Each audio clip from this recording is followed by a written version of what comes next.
Pare-pares namang magagaan yan, namimili pa kayo. Wala naman laman lahat yan. Okay. Ang nasusunog.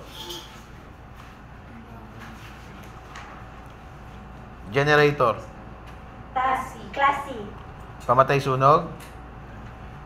Dry chemical. Carbon dioxide. Carbon dioxide. Mamili sa dalawa. What is the better? Carbon dioxide. Carbon dioxide. Bakit kaya? Bakit hindi dry chem? Bakit mas maganda CO2? Kasi sir, may electric. Parehas yun. Non-conducting parehas yun. Hindi dinadalo yun ng kuryente. Pero why do you think na mas okay pa rin ang CO2 than dry chemical? May dry chemical, sir, may tendency na masira yung Magamit? mga gamit. Bakit? Kasi chemical, sir. Oo. Do you mean kasi corrosive?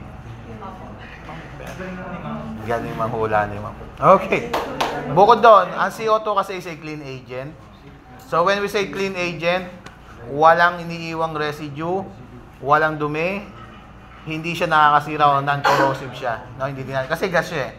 While ang dry chemical kasi dahil powder yan, kapag nainitan yan, nagmo-moist, lumalagkit siya. Parang rugby sa lagkit. So, may iniiwan dumi dahil powder nga. Pangalawa, dahil yung tama ka doon, na corrosive siya, so it can cause corrosion sa mga equipments natin. So, either sa dalawa, kaya mas okay gamitin si carbon dioxide kasi clean agent siya. Okay? Sige. Demonstrate to me how to use portable. 1, 2, 3. Pull the pin. Aim the nozzle at the base of the fire.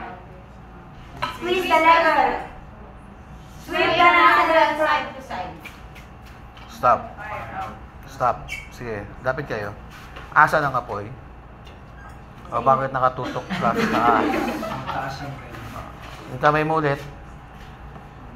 No? No hawak? Yan. Sige. Back up. Okay. Very good.